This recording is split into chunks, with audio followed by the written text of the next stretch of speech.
This morning on DC News Now, we're finally tracking drier conditions across the region after yesterday's system. However, some of the roads may still be wet out there, so still want to take it slow. Also seeing reduced visibility with some fog. More details on what we can expect for your Wednesday coming up. America's comeback starts right now. All right, well, this morning, Donald Trump is trying again what the former president is promising heading into another run for the White House. Plus, possible attack on Poland, what world leaders are saying about a deadly missile strike this morning. And a sinking feeling where crews are now working to repair a massive sinkhole this morning and where you'll need to make those detours. The station covering all of the DMV. This is DC News Now. All right, it is Wednesday, November 16th. Good morning to you. Thanks for joining us. I'm Corey James. Good morning. I'm Tanaya Wright. 6 o'clock now on this Wednesday morning. We do want to get right to your forecast. Meteorologist Jackie Layer standing by. Snow? Oh, my goodness. Is that snow? Yes. Woo! Those poor people. Fast. Yeah, I was going to say that car's going a little fast. And if it's slick out there, it's probably not the best idea, Jackie. Yeah, well, it looks like that road at least is clear out there this morning. But yeah, the snow on the side of the roadway, yes, that's associated with yesterday's system. And now that system has moved out, we're tracking drier conditions. However, some of those roads, especially some of those side roads, could be a bit more on the slick side. So again, just anticipate to take it slow. Be a bit cautious out there on the roads, especially in those locations where we did see snow yesterday. And that was mainly out towards western Maryland as well as parts of West Virginia. Closer towards the district, though, we saw mainly rain, but back here closer towards DC. Again, with all that rainfall yesterday, some of those roads are still going to be wet out there. At least the radar, though, is all clear. We're going to be tracking mainly dry conditions for the day today, but we're seeing reduced visibility for some. We're down to less than a mile in Martinsburg, about a mile in Cumberland and Kaiser, 4 miles in Culpeper. We're A-OK in the district in terms of the fog. Rainfall totals from yesterday, about a half of an inch to about an inch of rainfall for much of the region. Back over towards western Maryland and parts of West Virginia saw about, say, 2 inches of rainfall, or I should say snowfall for some. Temperatures right now into the 30s to about 40. Eventually notice those highs upper 40s to right about 50 later on this afternoon with some sunshine. More details. Looking towards the rest of that 7 day coming up. But Shanika's here, the very latest on traffic. How's it looking? All right, taking a look at the roads. Hey, Jackie. Yeah, it's still slick out there. Northern Virginia. Do be careful that inner and outer loop stretch. And that's in the mixing bowl through Annandale and Springfield off of 66. And there's one right near 7 and that Tyson's Corner area. You are flowing just fine, but roadways are slick. And we have one crash in Burke. This is off of 286 Fairfax County Parkway heading south right near 123. Now, that is a smaller road, but do be careful if that's your normal way of traveling.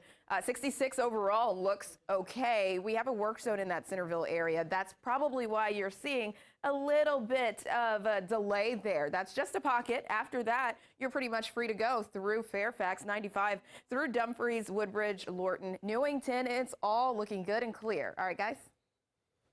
All right, thank you, Shanika. Your time right now is 6:02. Our continuing coverage of the UVA campus shooting this morning. Yeah, DC News Now's Max Marcilla is live from Charlottesville this morning as the suspect is expected to appear in court in just a few hours. Good morning, Max.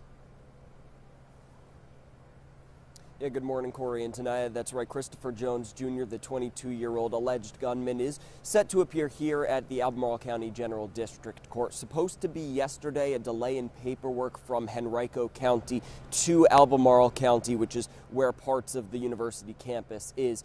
That's why this hearing is now this morning at 9 o'clock. So what we know right now about the suspect, Christopher Jones Jr., is that he is facing multiple charges, 3 counts of second-degree murder for the killings of the 3 UVA student athletes. In addition to that, he's also facing 3 counts of using a handgun in connection with a felony, and just announced from the Albemarle County's prosecutor's office is that he is also facing 2 counts of malicious wounding and firearm charges because of the 2 victims who were shot and not killed. One of them right now still in the hospital. Now, as for what could happen this morning, well, we're being told the suspect will appear on a video link from the Albemarle Charlottesville Regional Jail, where he was transported from Henrico County, so he might not be here in court in person. As far as what will happen at today's proceedings, somewhat kind of standard court procedures. The suspect will be told if he does not have a lawyer, he will be appointed one, and then we're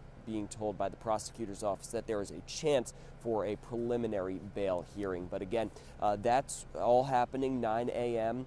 and here in Albemarle County, and we'll be sure to keep you updated all throughout the morning and into the early afternoon as we learn more from the court hearing. Reporting live from Albemarle County, Max Marcella, DC News Now.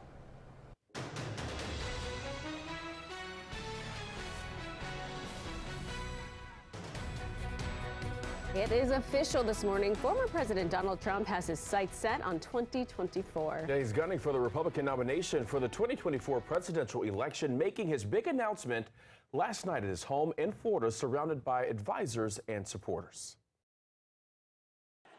In order to make America great and glorious again, I am tonight announcing my candidacy for President of the United States.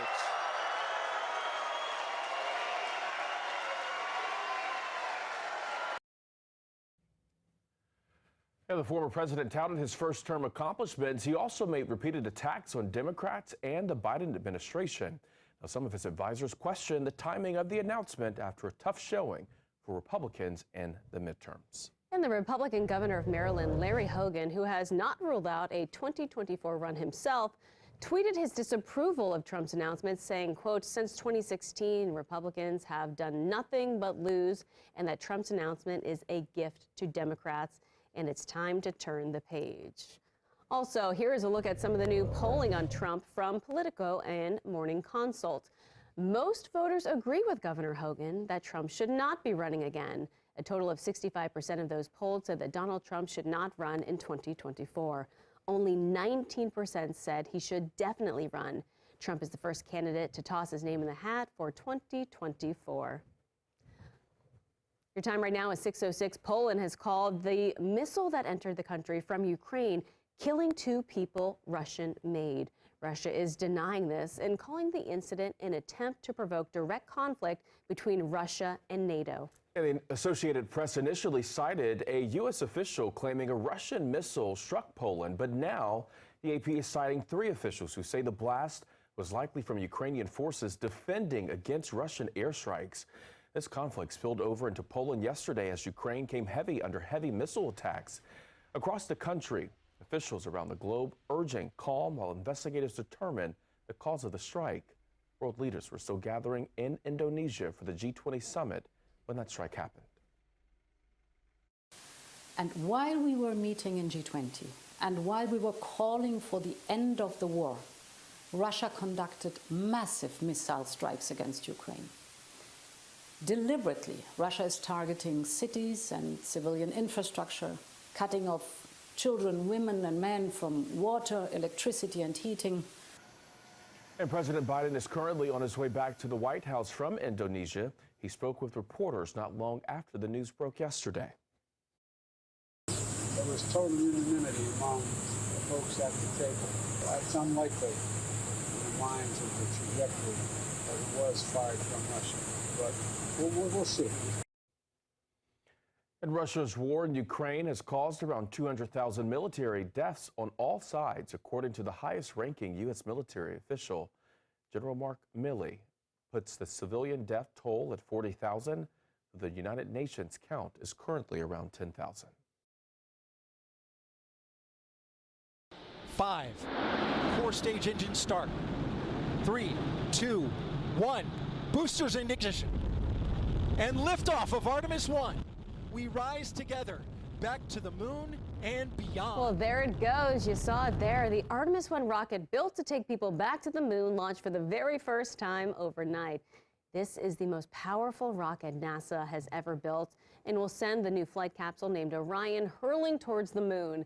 NASA Administrator Bill Nelson says in addition to being the first launch for the rocket, it will also break records. And over the course of the mission, which is going to last about a month, Orion will make its history by venturing further than any other spacecraft that has been built for humans. Tens of thousands of miles beyond the moon. Now, there's still a lot to be done before the next moon visit. The second test flight will send 4 astronauts around the moon and back. Now, that could happen as early as 2024. A year or so later, NASA aims to send another 4 astronauts up, with 2 of them touching down at the lunar South Pole. Pretty cool right there. Yeah. All right, your time right now.